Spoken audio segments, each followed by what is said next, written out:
Okay, so I'm starting this chest and biceps workout not quite as you would imagine. I'm actually starting out by warming up the shoulders by performing some seated lateral raises. So this is actually my light version of a mini shoulder workout.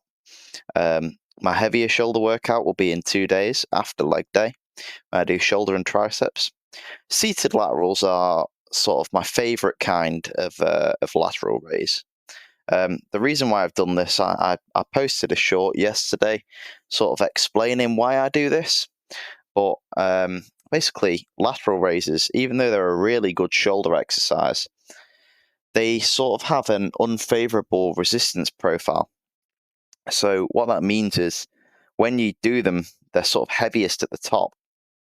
So the way you can get around this is by sort of doing a little swing and using momentum to try and get the weights up and then trying to hold them at the top. Now you'll get really big delts doing it this way, especially if you progress to heavier weights like 15 kilos. But you should try and limit the range of motion on the swing by doing them seated. Then you can only just swing with your torso instead of your full body, because cheating can quite easily get away from you. So if you are going to cheat, try and limit the way that you do it in a controlled fashion. So we're moving on to seated front raises now with 12.5 kilos per arm. I absolutely love to do front raises. I know they get a bit of a bad rap nowadays where people say, you don't need to work the front delt, you just need to work the side delt. All you need is side delts. Everyone's got too much front delt. That's not necessarily true. If you're someone who didn't do a lot of overhead pressing when you started out, like me, I mainly did behind the neck press for so many years, so I never got that front delt dominance that a lot of people get. You know, and front, there's no better exercise for your front delts than front raises. I'll say that for certain. Maybe overhead press, but in my experience, front raises just hit them in a different way than you can get any other way, especially differently to presses. If you think about it, you're lifting your arm up and forward. You don't really do that in a press as much as you might think you do, especially if you have a wide grip on a bench. If you do have a wide grip, I'd recommend supplementing with front raises. They're a really, really excellent exercise. And I also like to do them one arm at a time so I can focus only on that one delt at a time and gain more fatigue in the muscle. That's just sort of a tip I got from Phil Heath. And he has some pretty big delts. So if you're not going to listen to me, I would listen to Phil Heath. He's certainly got bigger delts than me. Although I don't have very bad delts for a natural, so maybe listen to me as well. But yeah, if you're missing out on bulbous front delts, add in some front raises. So what I'm doing here is some Cuban rotations. Now this is another exercise I really don't see many people doing, and I'm doing them one at a time. I'm actually going very heavy for this exercise. I'm using 5 kilos per arm. Basically, all you're trying to work is your rear rotator cuff, and this is a muscle that nearly nobody hits, unless you're a former athlete where you will have had to do these to correct imbalances, which I used to do them for boxing. That's why I do them now. They're a really good exercise for warming up for bench, especially if you find that you get quite a bit of shoulder pain. They're really good for just warming up that whole rotator cuff area. Although be really careful not to go too heavy at once, or else you'll really, really could hurt yourself. So moving on to a prime incline press. This is my favorite incline chest press in the world, and it's from one of my favorite brands in the world, Prime. Starting off with 60 kilos to warm up, just one plate, going for nice controlled reps. The reason why a prime piece is so good, and if you have one in your gym, you should definitely use it, is each prime piece has 3 or 5 lever arms.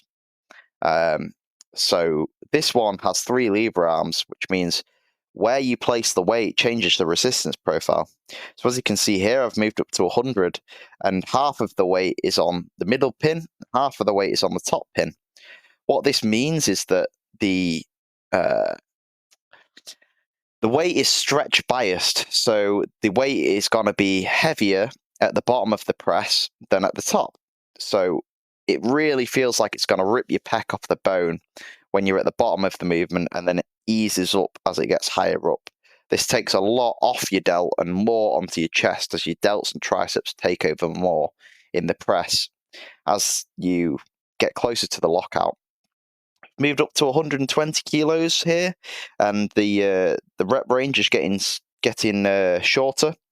I'm trying to move into more of a power style because I'm going into my power movement next, which will be bench press.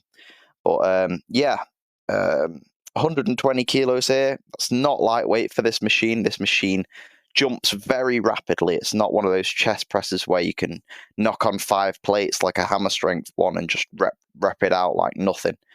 You can see I'm quite struggling there. Just a bit of a better angle here. I'm doing another set with the 2.5 plates. But yeah, it's really heavy at the bottom, this machine. And there's nothing like a prime piece. You can't replicate it with free weights. As I always say, free weights are the foundation of any movement, or any program, sorry. But prime is really good. You can see I make my first mistake here in the session by deciding to skip straight to 100 kilos without warming up with 60 first. I wasn't primed neuromuscularly, so as you can see, I only get 5 reps here. Usually I'd get 8, but usually I would start with flat bench. Bit of a grinder here, as you can see, but that's how you grind a rep out. Yeah, I really do think that you should put the muscle or part of the muscle that you're trying to prioritize first. And I'm trying to prioritize upper chest right now. I'm quite a good bencher already. So moving the flat bench into the middle kind of makes it harder for me. I'm used to doing 8 reps on this exercise when I put it first, but because I'm quite fatigued already from working the delts and working the upper chest first, I've gone down to doing 5 reps per set there. So on to the next exercise. This is another prime piece, but it's called the prime pec deck, or prime fly. This is such a good piece. You can choose from 5 different resistance profiles here. The one I've chosen here makes it harder in the middle and end range, meaning it's forcing you to sort of squeeze your pecs at the end, which is really, really good for just kind of working what feels like the inner chest. I know it seems like you shouldn't be able to target the inner chest, but it feels like this exercise kind of does. It's just working on trying to squeeze right at the end. And I think not many people work the pec in the end of the range. I think most people like to go for only stretch bias with the pecs, but I think you're missing out there. So yeah, just another set here. I've got 96 kilos on. Well, I thought I did, but I actually had an extra 10 kilos on the little selector bit at the top, which I didn't realize. So I was actually going 10 kilos above my normal weight, which I didn't realize until that 3rd set. But as you can see here, it's a really nice machine, really thick handles. I feel like if you don't have those thick handles, you should do pec deck open palm. It really helps you to kind of contract that chest a lot better. But this has very thick handles, so it's quite easy to kind of get that squeeze. In this 3rd set, I've moved the resistance profile to being stretch biased, so making the start of the movement harder. And I've lowered the weight down to 96 kilos. Which is my normal weight. I've taken the 10 kilos off. But yeah, this is such a good piece. If you have access to one of these, please use it, especially if you have any kind of shoulder injury. Try and use it. So we're moving into just a cable crossover here, just a leaning high to low cable crossover. I don't know why nobody does these anymore. They can be really, really good for kind of correcting imbalances. If you look at yourself in the mirror when you do cable crossovers and one arm's right up in the air and the other one's not, you know that you have an imbalance then, and this can be a really good way of diagnosing that. The other thing I love to do when I do cable crossovers, which I don't hear many people talking about, is I actually put my feet right next to each other and I lean into the exercise. I lean into the cables. So I lean forward and kind of let my body hang in front of the cables and let my body drag the weight forward. This kind of has the same effect as putting your feet up on a bench, like doing a Larsen press. It adds a bit of instability into the exercise and forces you to push at the exact same rate with both of the handles. And it also stops you from getting any imbalances in the chest or when you press, because you've not got one dominant foot then. This is something I heard Flex Lewis actually talk about, and he's a very good bodybuilder. But yeah, I really, really love to do this. It also makes sure that you pick the right weight for you. Moving into the bicep portion of the workout, I'm just doing some single arm dumbbell curls. I'm not alternating yet. I will do next set, but starting off with 20 kilos here, I'm just focusing on getting nice, clean reps, and I start to cheat a little bit at the end there, just because I'm not used to doing dumbbell curls. I'm actually quite used to doing barbell curls, and usually my weight for barbell curls would be about 45 kilos. So I'm kind of not used to the sensation of having to twist. I actually really like supinating my hands when I do a curl, so I much prefer barbell, but the barbells were taken up. So just another set here. I'm actually alternating this time just to change things up a little bit, and going with the 20 kilos again, keeping it there. Wasn't feeling too strong on the biceps today, probably because I did the hammer curls and everything and trained back yesterday, so not feeling as strong as I usually would. But yeah, this is a really solid compound exercise, and you should try and have kind of a power movement in your routine. So moving into kind of that power movement, where I want to try and push the weight, go into a lower rep range. I'm doing hammer strength preacher curl machine here. I'm using 20 kilos on this exercise per arm, which is quite heavy for this machine. 20 kilo preacher curls isn't anything to scoff at. But there's kind of a few things that I'm trying to cue here. You probably can't see it here, but I sit side saddle on the seat rather than putting both my legs around the seat. You can see here when I switch over, I've got both my knees pointed to one side. It gives me a bit better of a line going to the side of my body. You should try and do at least one bicep exercise where your biceps going out to the side of your body. This kind of cues being able to pull well in the front double bicep with your arm out to the side. But this also kind of makes you feel it a bit more in your peak. You should try and focus on twisting your wrist outwards as well when you do this. Something Larry Scott talked about, and he invented the preacher curl, or the Scott curl, might I say. And also, I do this with a thumbless grip, just to try and focus all of that tension into and through my pinky finger. I'm just trying to focus on twisting the wrist out. You can see I kind of fight the rep a little bit here, and I got about 5 or 6 reps there, I think. But yeah, preacher curls are an absolute must. I've gone up to 25 kilos here, by the way, so it's quite heavy for me with preacher curls, but I'm really trying to push the weight here, try and get that peak on the bicep. This is such a good exercise for getting that stretch. I've backed the weight down again here to 20 kilos, just to try and get a few more reps. But yeah, I think preacher curls are something that people really miss. There's kind of an idea around minimalism at the moment, and has been for a while. And I think that at least with biceps, you need 2 different kinds of exercise. You need one kind of exercise where the bicep tendon's shortened, so where you've got your elbow pointing upwards out in front of you. And you need one where it's in sort of a lengthened position, like where you're doing a normal barbell curl. You can also try and do one where it's behind your back as well. I love to do those, like a behind the back cable curl. I think that that's an absolutely excellent exercise, and one that I might show in the next workout. But what I've opted to show you here is a kind of a finisher for the biceps, and something that I'd like to touch on. So I heard Dr. Squat, Fred Hatfield, talk about this in his book. Back in the 80s, it was called The ABCs of Hardcore Bodybuilding. I would recommend picking up that book if anyone's not read it. That guy was an absolute genius and figured out so much about weight training so far back in the 80s.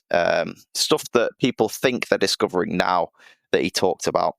And one thing he talked about was distinguishing between fiber types. And I think this isn't something that's talked about very much at all. I've only heard him and Tom Platz talk about it. And obviously Tom Platz had massive legs, and Dr. Squat could squat over 1,000 pounds. But this is something that I kind of got from that when I tried it, which is you should try and do a high rep exercise in your workout for a lagging body part. And I want to kind of bring up my biceps peak. So I'm doing concentration curls here just with 10 kilos. But as you can see, I did 20 reps, then 15, then 10, then 5. No rest, just going one into the other, just trying to completely burn out the muscle. And obviously, this is a very, very long set. I think it's a 4-minute superset, which is absolutely unheard of for biceps, and probably a lot more volume than most natural bodybuilders are used to doing. But obviously, this is one of the big points from my channel, which is kind of don't set limits for yourself. And try and think outside the box. Try things that you haven't tried before, because you never know what will surprise you. The human body is an amazing thing, and you can achieve a lot if you put your mind to something. And obviously, try and use your body in ways you haven't used before, because that might be your weak point. And endurance for me is my weak point. You might have noticed that I tap out quite quickly on heavy weights. I go to failure, but I fail around the 5-6 rep mark. I rarely go above 10 reps on exercises. I'm just a fast twitch kind of muscle fiber person, from years of boxing and from being a strong kind of person. So endurance fibers aren't something that I really have, especially in my arms. So I'm trying really hard to kind of work on those endurance fibers, as well as those fast twitch fibers as well. So kind of try and add this into your own workout. It doesn't have to be the dumbbell concentration curl, but you could do this with a cable curl. You could do it with kind of a behind the back incline curl. You could do it with kind of whatever you like, and you don't just have to do it on your bicep. I'd recommend doing it on a smaller muscle, because the bigger the muscle, the more the burn is going to be, and trust me, that burn is ridiculous. If you're doing 50 rep squats or higher, you're going to be dead if you've not done that before. I think 20 rep squats are something that are really, really good to aim for. And that's something that I always go for with 100 kilos, 20 reps. But going too high hurts a lot. So I'm going into kind of a rear delt portion of the workout, trying to just balance out the back side of the body with the front side. I'm kind of looking like I don't even lift here in this angle. It's kind of whited out all of my muscles, but getting kind of flat here. The workout's kind of going on, but this is the last exercise. I'm using the prime fly again, but in reverse. This is the best rear delt machine in the world. I can say that without a doubt. And that's because you can harder at the top of the movement, at the end of the movement. And I think making the machine harder at the end when you're doing rear delts is really good for just getting that pop at the end. You'll really feel it in those rear delts. I've not trained rear delts for quite a while, just because I did get out of my routine for a while with work being so hectic and everything. But this series is just me trying to kind of get back into my routine, get back to where I was before I lost a bit of weight. And yeah, I'm just trying to rep out this machine here. When I go into the third set, I switch it to being harder at the start of the movement, just because that is an absolutely amazing mechanical drop set.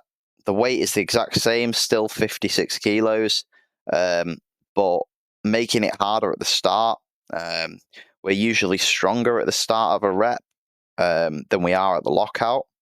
So that's a really good way to kind of make it easier for yourself, kind of do a drop set at the end there. And finishing up here, just kind of another physique check-in. I'm looking a bit harder than I was the other day. My abs are definitely popping a bit more. Front doubles looking a bit better than the other day. I still have that issue where I can't really twist my left wrist in very easily. I really don't know why that is. And the other hand's kind of higher up, but still looking quite good. Good definition in the lats, in the good separation in the biceps and in the abs. Looking quite good for a natural, I think, or at least for someone with only 6 years of training, or 6 years of bodybuilding training. Had to hit that side tricep again. Hitting the side chest here. Forearms are looking quite big. They kind of overtake my chest though. My chest is not my best part, and I really need it to catch up. Not good when your biceps and forearms are looking big in proportion to your chest. But yeah, just showing off the back again here. Kind of catching the light a little bit though. Looking like I'm descending from the heavens or something. Very, very, very white. Very in dire need of a tan, which will never really happen. It's kind of impossible for me to get a tan. I've been relegated to that now. The only kind of tan I can get is from a bottle. Just hitting some most musculars here. As Chris Bumstead says, it's always fun to hit some most musculars. Yeah, definitely one of those favorite poses to hit, and probably gonna be one of the thumbnail poses there. Hitting another most muscular hands clasp one. Kind of popping those delts out. Another one of my favorite poses for me, but unfortunately you can